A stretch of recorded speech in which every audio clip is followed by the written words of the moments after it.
Κυρίες και κύριοι, καλησπέρα σας. Εκ μέρους του Ινστιτούτου Δημοκρατίας Κωνσταντίνος Καραμανλής, της Προέδρου και του Διοικητικού Συμβουλίου, με ιδιαίτερη χαρά σας καλωσορίζω και σας ευχαριστώ για την παρουσία σας στην απόψινή συζήτηση που διοργανώνουμε με αφορμή την 70η επέτειο από την εξαγγελία του σχεδίου Marshall. Ladies and gentlemen, good evening. Thank you very much for coming to this wonderful event full of people at the end of June regarding the 70th anniversary of the Marshall Plan. Είναι μεγάλη μας τιμή που αποδέχθηκαν την πρόσκληση να αναλύσουν τη διαχρονική αξία του σχεδίου Marshall από τη σκοπιά της σύγχρονης πολιτικής και διπλωματίας δύο εξέχουσες προσωπικότητες. Ο πρόεδρος της Νέας Δημοκρατίας και αρχηγός της αξιωματικής αντιπολίτευσης, κύριος Κυριάκος Μητσοτάκης.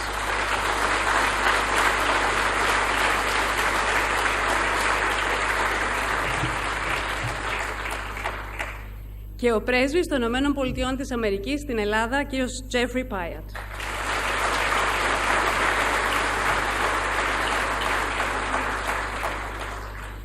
Ελπίζουμε να είδατε ή να δείτε μετά, φεύγοντας στον προθάλαμο, τη μικρή φωτογραφική έκθεση με στιγμιότυπα από την υλοποίηση του σχεδίου Marshall στην Ελλάδα. Την έκθεση αυτή μας προσέφερε η Πρεσβεία των ΗΠΑ της Αμερικής στην Αθήνα και την ευχαριστούμε θερμότατα γι' αυτό, όπως και για όλη μας τη συνεργασία στην προετοιμασία της εκδήλωσης. Το αρχαιακό υλικό που βρίσκεται στον προθάλαμο προσέφεραν επίσης τα φωτογραφικά αρχεία του Μουσείου Μπενάκη, το Πολιτιστικό Ίδρυμα του Ομίλου Πειραιώς, το Γεωργικό Μουσείο του Γεωπονικού Πανεπιστημίου Αθηνών και η Αμερικανική Σχολή Κλασικών Σπουδών στην Αθήνα. Οφείλουμε σε όλους θερμότατες ευχαριστίες. Κυρίες και κύριοι, το σχέδιο Marshall αποτελεί ένα σημαντικό ορόσημο στην ιστορία και στη συνείδηση του δυτικού κόσμου, όπως δείχνει και τεράστια προσέλευση σε αυτή την εκδήλωση απόψε. Εξακολουθεί να γοητεύει τους ιστορικούς, να εμπνέει τους υποστηρικτές του και να απασχολεί τους επικριτές του. Όλα αυτά τεκμήρια της επιτυχίας και της καινοτομίας του. Γιατί το σχέδιο Marshall συνοψίζει πάνω απ' όλα έναν αντισυμβατικό τρόπο πολιτικής σκέψης, που επιτάχυνε την ιστορία με εργαλείο ένα γενναιόδωρο οικονομικό πρόγραμμα, το οποίο συνδύαζε την ανασυγκρότηση με την ανάπτυξη, την παράδοση με την αλλαγή. Οι ευρωπαϊκές χώρες που το αποδέχθηκαν ή που τους επετράπη να το αποδεχθούν, κατάφεραν σε λίγα χρόνια μέσα να ορθοποδήσουν και να ευημερήσουν, να μάθουν να συνεργάζονται μεταξύ τους και κυρίως χωρίς να χάσουν την ελευθερία τους, για την οποία τόσο αίμα είχε χυθεί σε δύο παγκοσμίους πολέμους.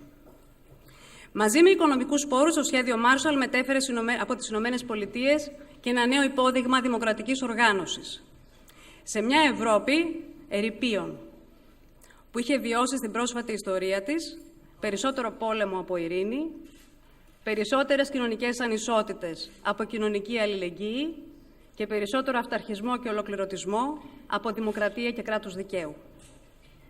Αυτά τα πολύ λίγα εισαγωγικά για να ζεστάνουμε την ατμόσφαιρα και να θερμάνουμε τη μνήμη μας, πριν δώσω το λόγο αμέσως τώρα στον πρώτο μας εκλεκτό εξέχοντα ομιλητή, πρόεδρο της Νέας Δημοκρατίας και αρχηγό της αξιωματικής αντιπολίτευσης, κύριο Κυριάκο Μητσοτάκη. Κύριε Μητσοτάκη, παρακαλώ.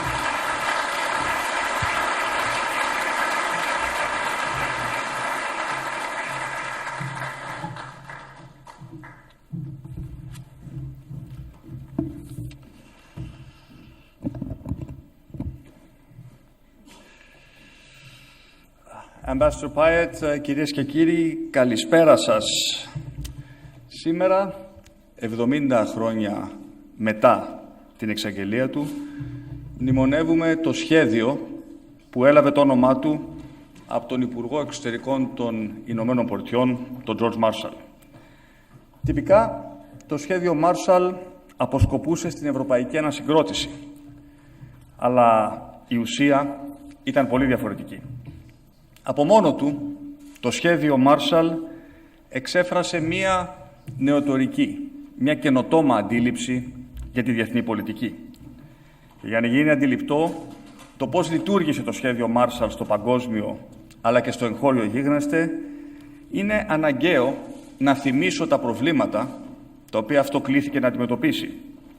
Έτσι, θα φανεί το μέγεθος της αλλαγής που επέφερε, αλλά θα γίνουν αντιληπτά και τα μαθήματα από την εφαρμογή του. Μαθήματα που πρέπει να μας προβληματίσουν στην τρέχουσα συγκυρία. Η Δυτική Ευρώπη το 1947 ήταν εντελώς κατεστραμμένη από το Δεύτερο Παγκόσμιο Πόλεμο. Όλες οι χώρες ήταν χρεοκοπημένες. Ακόμα και η νικήτρια, Μεγάλη Βρετανία. Πόλεμος είχε δημιουργήσει εκατομμύρια πρόσφυγες, 10 εκατομμύρια μόνο, προσέξτε, από τις ανατολικές πρώην γερμανικές περιοχές. Πρόσφυγες που προσπαθούσαν να επιβιώσουν μέσα στην καταστροφή, στην ανέχεια, αλλά και τους δύο τρομερούς χειμώνες του 1945-46 και 1946-47. Επισημαίνω ότι δεν υπήρχαν καν εκείνη την εποχή επαρκή τρόφιμα. Οι λαοί της Ευρώπης σώθηκαν από το λοιμό μόνο χάρη στην ανθρωπιστική βοήθεια της United Nations Relief and Rehabilitation Administration. Το σημαντικότερο όμως ήταν ότι δεν υπήρχε προοπτική, δεν υπήρχε ελπίδα. Και σε πρώτο χρόνο αυτή ήταν η βασική σκοπιμότητα του σχεδίου Marshall. Έδωσε στις χώρες της Δυτικής Ευρώπης κεφάλαια επαρκή και έτσι άνοιξε το δρόμο για να γίνουν οι απαραίτητες επενδύσεις, να ξαναπάρει κυρίως μπροστά η ευρωπαϊκή παραγωγή, ώστε να υπάρχει μια ουσιαστική προοπτική ανάκαμψης των δυτικοευρωπαϊκών οικονομιών. Και τα αποτελέσματα δεν άργησαν να φανούν. Στο εσωτερικό κάθε δυτικοευρωπαϊκής χώρας που ωφελήθηκε από το σχέδιο Marshall, η απασχόληση αυξήθηκε ραγδαία, βελτιώθηκε κατακόρυφα και η παραγωγικότητα. Και βέβαια δεν πρέπει να το ξεχνάμε αυτό, χωρίς φτώχεια είναι δυσκολότερο να υπάρχει διχόνοια. Η θεματική βελτίωση των κοινωνικών δομών, αλλά και της ποιότητας ζωής των απλών πολιτών, έφερε εργασιακή ειρήνη. Η επιστημονική καινοτομία δημιούργησε καινούργια επαγγέλματα. Αναμορφώθηκε σε πολλές ευρωπαϊκές χώρες η δημόσια διοίκηση. Επιταχύνθηκαν δημόσια έργα κοινής ωφέλειας. Και η βοήθεια από το σχέδιο Marshall προσέφερε στις καχεκτικές ευρωπαϊκές οικονομίες ένα ισχυρό δίκτυο ασφάλειας. Τους επέτρεψε να διατηρήσουν νομισματική και οικονομική σταθερότητα, εν μέσω δράσεων που φυσιολογικά θα οδηγούσαν σε οικονομικό εκτροχιασμό. Και δείγμα της εμπιστοσύνης που προήλθε από αυτή την κοσμογονία ήταν ότι οι Ευρωπαίοι άρχισαν να ξεπερνούν τις φοβίες τους. Φοβίες που είχαν προέλθει από τα αλλεπάλληλα σοκ υπερπληθωρισμού της δεκαετίας του 30. Άρχισαν να επιστρέφουν τα χρήματά τους, τις καταθέσεις τους στις τράπεζες και με αυτόν τον τρόπο μπόρεσαν οι τράπεζες να χρηματοδοτήσουν κρατικές αλλά και ιδιωτικές επενδύσεις. Θα ήταν όμως λάθος να θεωρήσουμε ότι η σημασία του σχεδίου Marshall εξαντλήθηκε μόνο στην παροχή κονδυλίων. Αυτή ήταν μια βασική προϋπόθεση για την υπέρβαση της κρίσης. Αλλά το σχέδιο Marshall έκανε κάτι πολύ πιο σημαντικό. Οδήγησε τη Δυτική Ευρώπη σε μια νέα εποχή. Άλλαξε τα δεδομένα. Γιατί τα προβλήματα της Ευρώπης το 1947 δεν ήταν μόνο οικονομικά. Ήταν επίσης πολιτικά, τολμώ να πω, ήταν ψυχοκοινωνικά. Γιατί η οικονομική κρίση στην Ευρώπη του Μεσοπολέμου έγινε τελικά κρίση της ίδιας της δημοκρατίας. Οδήγησε στην άνοδο των πολιτικών άκρων και εν τέλει στο ιστορικό φαινόμενο που ονομάστηκε η εποχή των δικτατοριών, η εποχή του φασισμού, η εποχή του ολοκληρωτισμού. Και οι λαοί της Ευρώπης, καθώς συνερχόντουσαν από την τραγωδία του Δευτέρου Παγκοσμίου Πολέμου, χρειάζονταν μια νέα προοπτική, μια ολοκληρωμένη απάντηση στο μείζον πρόβλημα που είχε μείνει άλυτο από την εποχή της παγκόσμιας κρίσης. Πάνω απ' όλα χρειάζονταν πίστη στο νέο κεφάλαιο της παγκόσμιας ιστορίας που μόλις άνοιγε. Την ανάγκη αυτή ανέφερε ρητά ο ίδιος ο George Marshall στην ιστορική του ομιλία στις 5 Ιουνίου του 1947 στην τελετή αποφοίτησης του Πανεπιστημίου Χάρβαρντ. Έλεγε τότε «Η θεραπεία συνίσταται στο σπάσιμο του φαύλου κύκλου και στην αποκατάσταση της εμπιστοσύνης των Ευρωπαίων πολιτών στο οικονομικό μέλλον των χωρών τους και της Ευρώπης στο σύνολό της». Είναι μια φράση που μας θυμίζει ότι δεν υπάρχει μόνο οικονομία, υπάρχει πολιτική οικονομία και δεν χρειάζεται να είναι κανείς μαρξιστής για να το καταλάβει αυτό. Το σχέδιο Μάρσαλ εισέφερε λοιπόν σε ένα συγκροτημένο όραμα ανάπτυξης που μπορούσε να διασφαλίσει σταθερότητα αλλά και συνθήκες δημοκρατίας. Η αλήθεια είναι ότι εκείνη την εποχή οι Ηνωμένες Πολιτείες ήταν μπροστά. Ήταν μπροστά κυρίως διότι κατάφεραν να πετύχουν εκεί που η Ευρώπη είχε αποτύχει. Είχαν βρει δηλαδή την λύση μέσα στο σκοτάδι της δεκαετίας του 1930. Γιατί το New Deal του Προέδρου Φραγκλίνου Ρούσβελτ είχε δημιουργήσει ένα νέο πρότυπο προοδευτικής διακυβέρνησης για τη Δύση. Ένα μοντέλο το οποίο αντιμετώπισε τα αδιέξοδα του παλιού καπιταλισμού και έφερε μια ουσιαστική κοινωνική προοπτική στην δοκιμασμένη από την κρίση κοινωνία των Ηνωμένων Πολιτειών. Και ήταν ακριβώς αυτό το νέο μοντέλο διακυβέρνησης που μεταλαμπάδευσαν οι Αμερικάνοι μέσω του σχεδίου Μάρσαλ στην Ευρώπη. Ωστόσο, αυτό απαιτούσε υπερβάσεις και από την πλευρά των ίδιων των Ευρωπαίων. Και πάνω στα ερείπια του πολέμου στερεώθηκε για πρώτη φορά με πολιτικούς όρους η ιδέα μιας ενιαίας Ευρώπης. Μιας Ευρώπης συνεργασίας και αλληλεγγύης. Στηρίζοντας την ευρωπαϊκή αλληλεξάρτηση για τις ανάγκες της ανασυγκρότησης, το σχέδιο Μάρσαλ προσέφερε τον σπόρο της ευρωπαϊκής ενοποίησης. Ένα σπόρο που βλάστησε μια δεκαετία μετά. Οι ευρωπαϊκές χώρες δεσμεύθηκαν, προσέξτε, από κοινού σε γενναίες μεταρρυθμίσεις. Πρέπει να θυμίσω εδώ πέρα το σχέδιο Μάρσαλ δεν ήταν δάνειο. Ήταν μια γενναιόδορη βοήθεια που χρηματοδότησαν οι Αμερικάνοι φορολογούμενοι. Δεν ήταν όμως ούτε ελεημοσύνη, ούτε φιλανθρωπία. Ήταν ένα καλά σχεδιασμένο αναπτυξιακό σχέδιο, με αυστηρές ρήτες και με χρονοδιαγράμματα. Το σύνολο των πόρων του σχεδίου Μάρσαλ έπρεπε να εκταμιευθεί μέσα σε 4 χρόνια, με βάση αιτήσεις αξιολογήσεις των συμφωνηθέντων έργων. Το σχέδιο Μάρσαλ απαιτούσε τεχνοκρατική διαχείριση υψηλού επίπεδου και χρειάστηκε σοβαρές μεταρρυθμίσεις και σημαντικές οικονομικές και διοικητικές αναδιατάξεις σε κάθε χώρα χωριστά, αλλά και σε όλες μαζί, για να ολοκληρωθεί με επιτυχία αυτό το εγχείρημα. Ήταν με άλλα λόγια το πρώτο πρόγραμμα προσαρμογής της ευρωπαϊκής οικονομίας. Το σχέδιο Μάρσαλ αποτύπωνε μια σαφή στρατηγική και η στρατηγική αυτή προϋπέθεται ότι για να πετύχει μια τόσο μεγάλη κλίμακα ανανέωση έπρεπε αυτή να επιχειρηθεί σε μεγάλη κλίμακα, σε πανευρωπαϊκή κλίμακα. Και έτσι και έγινε. Με αποτέλεσμα να πυροδοτηθούν διαδικασίες που έμελε αργότερα να οδηγήσουν στο κίνημα της ευρωπαϊκής ενοποίησης.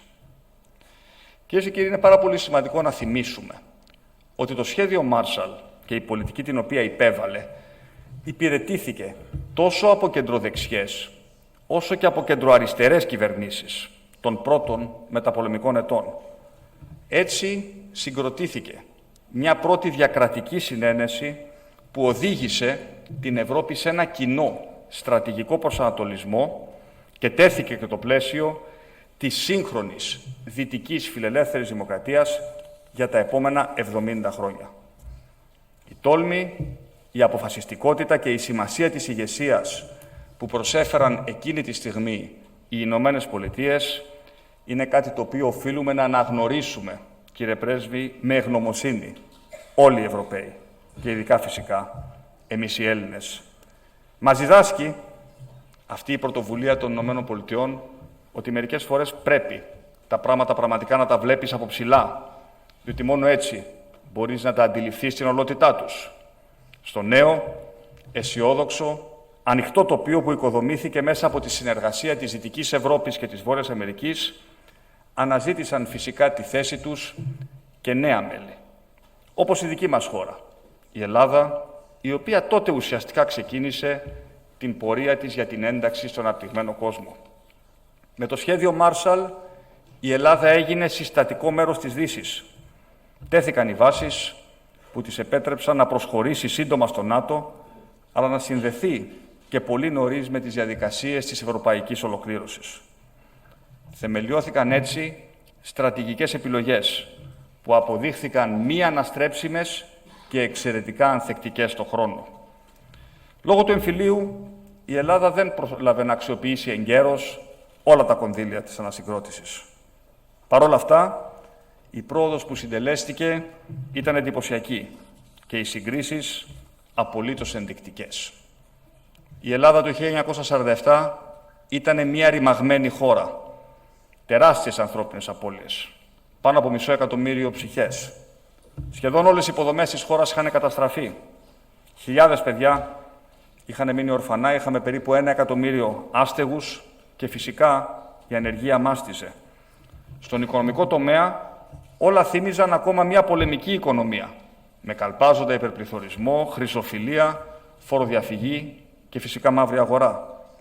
Ασταθείς κυβερνήσεις από τη Βουλή του 1946 διαδεχόντουσαν η μία την άλλη και φυσικά ο εμφύλιος πόλεμος ακόμα συνεχιζόταν, επισορεύοντας και νέες καταστροφές. Κείμενο αναφοράς για εκείνη την εποχή είναι η έκθεση του Αμερικάνου οικονομολόγου Πολ Πόρτερ για την ελληνική οικονομία, για το δόγμα Τρούμαν και την παροχή οικονομικής και στρατιωτικής βοήθειας στην Ελλάδα και την Τουρκία. Ένα κείμενο το οποίο πάντα αξίζει να το διαβάζουμε και σήμερα ακόμα με πολύ μεγάλη προσοχή. Και ο Πόρτερ δεν δίστασε τότε να επισημάνει ότι χωρίς μαζική και αποτελεσματική ξένη βοήθεια η Ελλάδα δεν θα μπορούσε να επιβιώσει για πολύ ακόμα στον ελεύθερο κόσμο. Και αν δεν κατέρεε αμέσως, θα παρέπε για πολλά χρόνια, καταδικασμένη σε ένα πόλεμο φθοράς που θα την απομάκρυνε μοιραία από τη Δύση, σβήνοντας επί της ουσίας όλα τα κατορθώματα της σύγχρονης ιστορίας της. Και χάρη στο σχέδιο Μάρσαλ, αυτή η ζωφερή πιθανότητα αποσοβήθηκε. Αναρρύθμιτα, μικρά και μεγάλα έργα, η μηθανής οικονομία ανέκαμψε και η Ελλάδα μπόρεσε να ξεφύγει από την άβυσσο της οικονομικής και κοινωνικής κατάρρευσης. Αξίζει τον κόπο να δει κανείς λίγο την πολύ όμορφη φωτογραφική έκθεση έξω από αυτή την αίθουσα για να θυμηθεί κανείς το εύρος των παρεμβάσεων που έγιναν στις ελληνικές υποδομές αλλά και στην ελληνική βιομηχανία από το σχέδιο Μάρσαλ. Και βέβαια αντιμετωπίστηκε η ανθρωπιστική κρίση, η καταστροφή που άφησε πίσω της ο πόλεμος, η κατοχή και ο εμφύλιος. Ολοκληρώθηκαν μια σειρά από μεγάλα έργα υποδομής, όπως στον τομέα της ενέργειας, που δημιούργησε τις προϋποθέσεις για τη μεταγενέστερη εκβιομηχάνηση, αλλά όπως και στον τομέα της οδοποιίας, που τερμάτισε την απομόνωση ολόκληρων περιοχών, κυρίως της ορεινής Ελλάδος. Άλματα φυσικά έγιναν και στον τομέα της δημόσιας υγείας. Τότε, για παράδειγμα, ξεριζώθηκε οριστικά η κατάρα της ελονοσίας από τη χώρα. Δημιουργήθηκαν σχολεία και διευρύνθηκε η πρόσβαση στην παιδεία. Μια εξέλιξη που αύξησε την κοινωνική κινητικότητα για όλα τα χρόνια τα οποία ακολούθησαν. Τα προγράμματα του σχεδίου Μάρσαλ επέφεραν μια δραματική βελτίωση του βιωτικού επίπεδου του απλού πολίτη σε μια χώρα που τα προηγούμενα χρόνια είχε περάσει στην κυριολεξία μέσα από μια κόλαση. Έγινε έτσι το σχέδιο Μάρσαλ ο καταλύτης για μια μακρά ανωδική πορεία της Ελλάδος, η οποία για χρόνια αποτελούσε υπόδειγμα ανασυγκρότησης και οικονομίας που αναπτυσσόταν, θυμίζω, τη δεκαετία του 50 με τους υψηλότερους ρυθμούς στην Ευρώπη. Μια πορεία που κορυφώθηκε βέβαια με την ένταξή της όχι μόνο στο ΝΑΤΟ, αλλά και στην ΕΟΚ και έβαλε την πατρίδα μας στο κλαμπ των ισχυρών χωρών της εποχής. Και το σχέδιο Μάρσαλ εισέφερε τα μέγιστα σε αυτό το οποίο αποκαλούμε σήμερα ελληνικό οικονομικό θαύμα. Συνέβαλαν βέβαια σε αυτό η προσπάθεια, αλλά κυρίως η θέληση των Ελλήνων, της γενιάς που βίωσε τον πόλεμο, να ξεφύγει από την πολλαπλή κρίση που βίωλαν οι Έλληνες πολίτες μετά το Δεύτερο Παγκόσμιο Πόλεμο και να κάνουν με αυτόν τον τρόπο ένα άλμα στο μέλλον ως οργανικό και σημαντικό μέλος της Δύσης. Συνέβαλαν επίσης η υπευθυνότητα και η ένδειξη καθήκοντος που επέδειξαν, η αίσθηση καθήκοντος που επέδειξαν οι Έλληνες πολιτικοί εκείνης της εποχής. Οι Έλληνες πολιτικοί που σε πολλές περιπτώσεις έθεσαν το στόχο της εθνικής ανασυγκρότησης και το γεωστρατηγικό προσανατολισμό της χώρας πάνω από τη μικροπολιτική αντιπαράθεση. Όλα αυτά μου δίνουν τη δυνατότητα να εξάγω ορισμένα χρήσιμα συμπεράσματα. Η ανάπτυξη, επειδή ακριβώς είμαστε μια μικρή χώρα, μπορεί να έρθει μόνο μέσα από τη συμμετοχή μας στον κόσμο των εταίρων μας, των συμμάχων μας. Είναι αδύνατο να προκύψει σε συνθήκες απομόνωσης και αυτάρκειας, που έτσι κι αλλιώς δεν είναι ρεαλιστικές επιλογές για μια μικρή χώρα, πόσο μάλλον στο σύγχρονο κόσμο της παγκοσμιοποίησης και της αλληλεξάρτησης. Επιπλέον, η ιστορία του σχεδίου Μάρσαλ αποτυπώνει τις τρεις απαραίτητες προϋποθέσεις επιτυχίας μιας μεταρρυθμιστικής προσπάθειας σε μια μικρή χώρα της Δύσης, όπως είναι η Ελλάδα. Πρώτη προϋπόθεση είναι η παροχή τεχνογνωσίας και η προσαρμογή στα δυτικά πρότυπα διακυβέρνησης. Αυτό έκανε το σχέδιο Μάρσαλ, αλλά δεν ήταν αρκετό. Απολύτως κρίσιμη ήταν και η δεύτερη προϋπόθεση. Αυτό που σήμερα αποκαλούμε η ιδιοκτησία του προγράμματος. Κατά την εφαρμογή, αλλά και μετά το τέλος του σχεδίου Μάρσαλ, εμφανίστηκε στην Ελλάδα μετά το Δεύτερο Παγκόσμιο Πόλεμο μια νέα γενιά πολιτικών που αγωνιούσαν να εφαρμόσουν τολμηρές αναπτυξιακές πολιτικές, τις οποίες ειλικρινά και βαθιά πίστευαν. Αυτό ήταν και τότε αναγκαίο, επειδή η μεταρρύθμιση δεν μπορεί να γίνει ποτέ δια της εξώθεν επιβολής. Πήραμε την όθηση, αλλά τα δεδομένα τα αλλάξαμε μόνοι μας.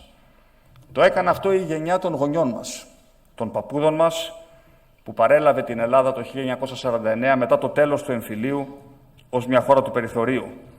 Μια χώρα που δεν πρέπει να το ξεχνάμε, είχε υποστεί διαδοχικές καταστροφές από το 1922 ως το 1949. Είναι η ίδια γενιά που παρέλαβε αυτή την Ελλάδα κατεστραμμένη και μας την παρέδωσε μέλος του σκληρού πυρήνα του δυτικού κόσμου. Και τέλος, η τρίτη προϋπόθεση για την επιτυχία μιας μεγάλης μεταρρυθμιστικής προσπάθειας όπως ήταν το σχέδιο Μάρσαλ ήταν η συνένεση του λαού στην προοπτική μιας μεγάλης αλλαγής. Μια κοινωνία που ίσως, επειδή είχε υποφέρει τόσο, ήταν αποφασισμένη να γυρίσει σελίδα. Χωρίς αυτή την ευρεία κοινωνική συνένεση, το εγχείρημα αυτό δεν θα μπορούσε να είχε πετύχει. Και πιστεύω ότι οι τρεις αυτές προϋποθέσεις πρέπει και σήμερα να συντρέξουν για να ξεφύγουμε από τη σημερινή κρίση. Η σημερινή κρίση μας έκανε όλους πιο ώριμους. Μας έδειξε τα όρια του λαϊκισμού ή μάλλον το δραματικό αδιέξοδο στο οποίο αυτός μας οδηγεί. Από πλευράς αξιών, μεταρρυθμίσεις που πριν από λίγα χρόνια αποτελούσαν ταμπού, γίνονται πλέον αποδεχτές από την πλειονότητα των Ελλήνων ως αναγκαίο στοιχείο για να περάσουμε τη γέφυρα στο μέλλον. Αλλά μένει σαφώς να γίνουν κι άλλα για να εκπληρώσουμε και τις τρεις προϋποθέσεις που θα μας επιτρέψουν να προκαλέσουμε μια αναπτυξιακή έκρηξη στην πατρίδα μας. Μπορούμε να το πετύχουμε και εγώ σε αυτή την κατεύθυνση θα δουλέψω. Κυρίες και κύριοι, κλείνω με την εξής παρατήρηση. Δεν είμαι από αυτούς που πιστεύουν ότι η ιστορία μας δίνει έτοιμες λύσεις. Αποτελεί όμως την πρώτη ύλη για ένα σοβαρό προβληματισμό. Το σχέδιο Μάρσαλ σχεδιάστηκε για να αντιμετωπίσει τα προβλήματα του καιρού του και το πέτυχε με τρόπο αξιοθαύμαστο. Η δική μας όμως είναι μια άλλη εποχή, με άλλες προκλήσεις. Θα πρέπει επομένως να δώσουμε εμείς τις δικές μας απαντήσεις. Το σχέδιο Μάρσαλ αφήνει όμως ως εγχείρημα μια σημαντική πολιτική και ιστορική παρακαταθήκη. Τις αρχές στις οποίες βασίστηκαν οι εμπνευστές του, την ακριβή κατανόηση του κόσμου, το καθαρό μυαλό, την τόλμη, το θάρρος να σκεφτούμε έξω από το κουτί, από το συνηθισμένο πλαίσιο, τη συνεργασία και αλληλεγγύη των μελών της Δύσης. Την πίστη ότι μπορούμε να αλλάξουμε τα δεδομένα με εμπιστοσύνη στην ελεύθερη βούληση, στη δημοκρατία, στη δημιουργικότητα. Αυτή η πνευματική και ιδεολογική βάση στην οποία στηρίχθηκε το σχέδιο Μάρσαλ είναι πάντοτε εδώ. Και με αυτές τις θεμελιώδεις αρχές ως οδηγό μας θα πετύχουμε και σήμερα. Θα προστατεύσουμε τον κόσμο μας, τον κόσμο της ελευθερίας, της δημοκρατίας, της δημιουργικότητας. Θα αντιμετωπίσουμε τις σύγχρονες απειλές και θα καταφέρουμε να ξεπεράσουμε την κρίση και να προχωρήσουμε μπροστά. Η ιστορία του σχεδίου Μάρσαλ θυμίζει από πού ξεκίνησε η Δύση και πόσο αλληλένδετες παραμένουν οι χώρες στο σημερινό κόσμο. 70 χρόνια μπορεί να φαίνονται πολλά στην πολιτική, αλλά είναι λίγα στην κοινή μας ιστορία. Το σχέδιο Μάρσαλ δείχνει επίσης, κύριε Πρέσβη, πόσο σημασία έχει η δυναμική παρουσία των Ηνωμένων Πολιτειών στο παγκόσμιο στερέωμα και βέβαια στην περιοχή μας. Πόσο η Αμερική μπορεί να δώσει κατεύθυνση και βέβαια να προσφέρει ηγεσία. Το σχέδιο Marshall φανερώνει τη διαπεμπλοκή από το οικονομικό αδιέξοδο, θέλει ενεργή παρέμβαση, σχέδιο και επένδυση στο μέλλον. Μια επένδυση τελικά που θα ανταποδοθεί από την ίδια την ανάπτυξη που θα φέρει. Παρέμβαση αυτή δεν μπορεί να εξαντλείται σε τυφλή λιτότητα. Όπως δεν μπορεί να είναι τιμωρητική ή να εμπεριέχει το στοιχείο της επιτροπίας. Αντιθέτως, πρέπει να έχει στοιχεία αλληλεγγύης, αλλά και συνυπευθυνότητας. Για μας τους Έλληνες, το σχέδιο Marshall λειτουργεί ως επιβεβαίωση της ικανότητάς μας να ξεφύγουμε ακόμα από τις πιο δύσκολες συνθήκες. Μας θυμίζει πως είμαστε ένας λαός με πίστη στην ελευθερία και τη δημοκρατία. Ένας λαός προσιλωμένος στις αξίες της ΕΕ και του δυτικού κόσμου, του οποίου αποτελούμε δυνατό, περήφανο και ισότιμο μέλος. Πρόκειται για εθνικό κεκτημένο, για θεμελιώδες στοιχείο της ταυτότητάς μας, που δεν χάνεται, όπως δεν χάνεται η εθνική μας προοπτική, η δυνατότητά μας να κερδίσουμε το μέλλον. Αν η ιστορία των τελευταίων 70 χρόνων μας προσφέρει μια πηξίδα, αυτή δείχνει ότι η χώρα μας δεν θα ανταπεξέλθει απλώς στις δυσκολίες μιας ακόμα σκοτεινής περίοδου, αλλά θα ξανανθήσει. Θα τα καταφέρουμε και πάλι, το οφείλουμε στις επόμενες γενιές, το οφείλουμε πρώτα απ' όλα στους εαυτούς μας. Σας ευχαριστώ πολύ.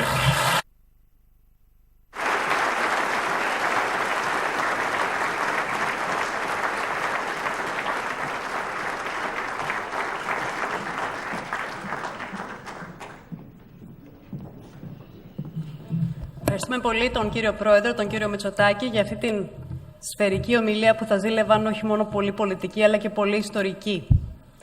Πράγματι, μετά το Δεύτερο Παγκόσμιο Πόλεμο, όλες οι χώρες της Ευρώπης προσέβλεπαν στις ΗΠΑ για καθοδήγηση. Εκεί προσέβλεπε και η Ελλάδα, που πάντα θεωρούσε την Ευρώπη την εστία της προόδου και της δημοκρατίας. Ο όρος Δύση όμως είχε κάτι το αόριστο. Απέκτησε περιεχόμενο και ουσία και μια μόνιμη προοπτική με το σχέδιο Marshall. Για το σχέδιο Marshall γίνονται φέτος γιορτές και εκδηλώσεις σε διάφορες χώρες της Δυτικής Ευρώπης που έλαβαν τότε βοήθεια. Είμαστε πολύ χαρούμενοι, είναι μεγάλη μας τιμή που ο πρέσβης των ΗΠΑ της Αμερικής, ο κ. Τζέφρι Πάιατ, απεδέχθη την πρόσκληση να μιλήσει σήμερα στη δική μας εκδήλωση για το σχέδιο Marshall. It's my honor, Your Excellency, Mr. Ambassador Payat, to welcome you to this event, and please take the podium. Στην Ελλάδα, κύριε Τζέφρι Πάιατ, που δεχθήκατε αυτή την πρόσκληση, παρακαλώ προσέλθετε στο βήμα. Καλησπέρα. Good evening, everybody. Καλησπέρα σε όλους. Thank you, Constantina, for having me here. Ευχαριστώ, Κωνσταντίνε, που με προσκάλεσες. Έχω κάποιες παρατηρήσεις, αλλά ο κύριος Μητσοτάκης τα είπε σχεδόν όλα, οπότε θα μιλήσω λίγο για να επιτρέψω ένα διάλογο. Γνωρίζω τον κύριο Μητσοτάκη ως πολιτικό, ως πολιτικό ηθήνοντα, αλλά και ως βαθιά στοχαζόμενο άτομο. Θα ήθελα να πω μερικά πράγματα για τον Πρωθυπουργό Μητσοτάκη, ο οποίος απεβίωσε πρόσφατα. Έπαιξε πολύ σημαντικό ρόλο στην ανοικοδόμηση της Ελλάδος. Ήταν κάποιος ο οποίος σκεφτόταν ότι η αντίσταση στην οποία συμμετείχε ήταν προς όφελος της χώρας κατά του ναζιστικού άξονα και ήταν αυτός ο οποίος πραγματικά υπερέβηκε αυτόν ως επαναστάτης κατά τη διάρκεια της Χούντας. Ήταν από τους πρωτοστάτες πολιτικούς, από τους λίγους πολιτικούς ηγέτες της γενιάς του, όπου επισκέφτηκαν τις Ηνωμένες Πολιτείες κατά τη διάρκεια της προεδρίας του Προέδρου Μπούς, του γυρεότερου, και όπως είχε πει τότε ο γυρεότερος Μπούς για τον Πρωθυπουργό Μητσοτάκη, όταν απεβίωσε ότι η Ελλάδα έχασε έναν από τους μεγάλους πολιτικούς.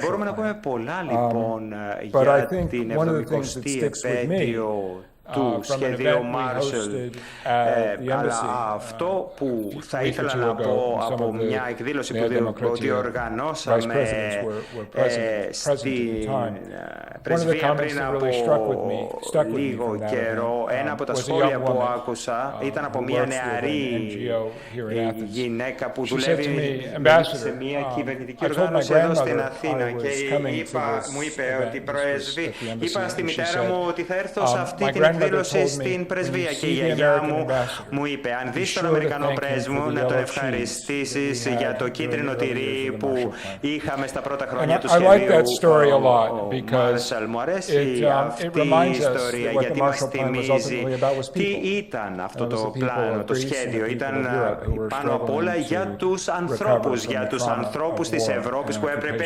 να ανασυγκροτηθούν μετά τον πόλεμο. Και δεν πιστεύω ότι ο George Marshall, ο Υπουργός Εξωτερικών, έδωσε τότε κάποιο λόγο που βέβαια τότε όταν έδωσε πίστευε ότι θα άλλαζε τον κόσμο. Αυτό απεδείχθη αργότερα, αλλά συνέβη αναδρομικά σκεφτόμενοι την ομιλία του για το σχέδιο Marshall ότι ήταν καταλυτική. Όπως υπογράμμισε ο κύριος Μητσοτάκης στο λόγο του, ο Marshall, μιλώντας για το σχέδιό του, είπε ήταν η αίσθηση της ελπίδας, όπως παρουσιάστηκε στην Ευρώπη εκείνη την εποχή, η οποία ήταν όντως υποκατάρρευση. Ήταν σημαντικό το σχέδιο. Δεν ήταν λοιπόν κάτι που επιβλήθηκε, όπως είπε και ο κύριος Μητσοτάκης, αλλά ήταν προτάσεις που παρουσιάστηκαν στους ανθρώπους, στους ηγέτες της Ευρώπης και στους λαούς, γιατί the Marshall Plan reflected an American interest in seeing Europe και το ενδιαφέρον των Ηνωμένων Πολιτειών για την Ευρώπη, για τη συνεργασία των δύο υπήρων, όπως είναι απαραίτητη να υπάρχει. Είναι σημαντικό, σκεφτόμενοι το παρελθόν, να αναλογιζόμαστε ότι η επιτυχία του σχεδίου Marshall και η ανάκαμψη της Ευρώπης δεν ήταν κάτι δεδομένο. Η πρόταση του Υπουργού Εξωτερικών, κύριο Marshall, τότε δεν δέχτηκε και με πολύ θέρμη ο λαός αυτή την πρόταση, αλλά μετά τον χειμώνα του 1946 και του 1947 οι χαράκτες πολιτικής της Αμερικής, βλέποντας τις δυσκολίες που αντιμετώπιζε τότε η Ευρώπη, σκέφτηκαν ότι αν δεν κάνουν κάτι η Ευρώπη θα χανόταν, και όπως υπογράμμισε και ο Marshall τότε, ήταν ότι δεν είναι να στηρίξουμε οποιοδήποτε πολιτική ή πλάνο. Το σχέδιό μας είναι να στηρίξει τους ανθρώπους που υποφέρουν κάτω από οποιαδήποτε πολιτικό καθεστώς.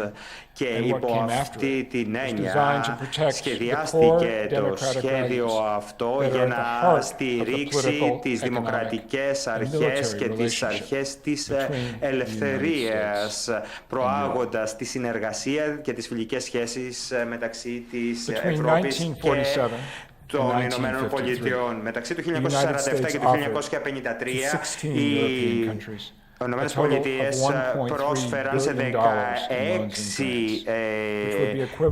χώρες της Ευρώπης περίπου 13 δισεκατομμύρια δολάρια εκείνης της εποχής. Αυτή η βοήθεια προς την Ευρώπη ήταν το 12% του προϋπολογισμού των Ηνωμένων Πολιτειών τότε. Οπότε υπογραμμίζω την γενναιοδωρία των Αμερικανών εκείνη την περίοδο που ήταν πολύ σημαντική. Φυσικά ήταν μια θεσμική θερμοκοιτίδα και όπως είπε ο κύριος Μητσοτάκης, ο σπόρος ήταν τότε που δόθηκε μέσω του σχεδίου που οδήγησε στην Ευρωπαϊκή Κοινότητα και στην Ευρωπαϊκή Ένωση εν κατακλείδη και σε όλους τους θεσμούς της Ευρωατλαντικής Συμμαχίας που τώρα θεωρούμε ως δεδομένους. Όπως υπογράμμισε και ο κύριος Μητσοτάκης, υπάρχει μια έκθεση που υπάρχει εδώ στη βιβλιοθήκη Μπενάκη που μας θυμίζει κάποια από τα project που ήταν μέρος του σχεδίου Marshall εδώ στην Ελλάδα και μας θυμίζουν επίσης και κάποιες ιστορίες. Πρώτον, 6,5 τόνοι τροφίμων δόθηκαν στους Έλληνες τότε, το κίτρινο τυρί και άλλα. Η βοήθεια βοήθησε να συγκροτηθεί η γεωργική παραγωγή που είχε αποδεκατεστεί κατά τη διάρκεια του πολέμου. Επίσης, βοήθησε στην βελτίωση της και στην ανασυγκρότηση της βιομηχανικής υποδομής, της υποδομής των μεταφορών, καθώς επίσης και της διόρυγας της Κορίνθου. Το σχέδιο Marshall παρήχε επίσης υπηρεσίες υγείας, το Αλεξάνδρα, το νοσοκομείο εξοπλίστηκε, καθώς επίσης και άλλα νοσοκομεία στη Θεσσαλονίκη, στο Βόλο, στο Ηράκλειο, στα Ιωάννινα και σε πολλές άλλες πόλεις εξοπλίστηκαν και υπήρξε και κατάρτιση των γιατρών και των νοσοκόμων από εμπειρογνώμονες από τις Ηνωμένες Πολιτείες. Οι επιχειρήσεις δέχτηκαν πολλά δισεκατομμύρια δολάρια, δημιουργήθηκαν πολλές θέσεις εργασίας τόσο στο βιομηχανικό όσο και στο γεωργικό τομέα. Και πραγματικά το σχέδιο Marshall άγγιξε κάθε πτυχή της ζωής των Ελλήνων. Βοήθησε στο να ανοίξουν αξιοθέατα, να δημιουργηθεί υποδομή για την επίσκεψή τους και η Αρχαιολογική Σχολή των Ηνωμένων Πολιτειών έδωσε 6 εκατομμύρια δολάρια τότε για να ανοιχθούν μουσεία με εξαιρετικά εκθέματα και $500,000 επίσης πήγαν και στη ηθοποιία Fix.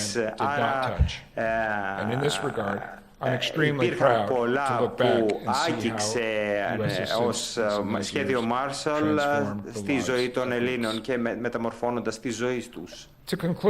Για να ολοκληρώσω, η λογική της εμπλοκής μας στην Ελλάδα, ξεκινώντας από το 1947, βασιζόταν σε δύο πυλώνες. Ο πρώτος ήταν οι κοινές δημοκρατικές μας αρχές. Είναι κάτι που οι άνθρωποι μας μοιράζονται, αλλά και η γεωπολιτική και η κρίσιμη γεωπολιτική θέση της Ελλάδος. Μια χώρα η οποία τότε, όπως και σήμερα, θεωρούμε ως πυλώνα σταθερότητας και σε ένα γεωστρατηγικά πολύπλοκο χώρο και περιοχή. Ως πρέσβης τον είπα στην Ελλάδα, γιορτάζοντας τα 70 χρόνια του σχεδίου Marshall, άκουσα πολλές ιστορίες για το πώς επηρεάσαμε οικογένειες σε όλη τη χώρα. πριν από μερικές εβδομάδες με επισκέφθηκε ο Τσάρλι Ρίς, που ήταν ο πρέσβης των Ηνωμένων Πολιτειών κατά την 60η επέτειο του σχεδίου Μάρσαλ. Μιλήσαμε για το πώς οι σχέσεις μας βελτιώθηκαν μέσα σε μία δεκαετία και πιστεύω ότι μπορούν να βελτιωθούν και περισσότερο, όπως και οι προηγούμενοι πρέσβεις και οι μελλοντικοί πρέσβεις. Θα συνεχίζουμε να γιορτάζουμε το σχέδιο αυτό, το οποίο αποκατέστησε την ελευθερία και τη δημοκρατία στην Ευρώπη, και υποσχόμαστε ότι θα συνεργαζόμαστε όλοι μαζί για να δημιουργούμε έναν πιο ασφαλή και ευημερώντα κόσμο. Σας ευχαριστώ πάρα πολύ που με καλέσατε σε αυτή την εκδήλωση.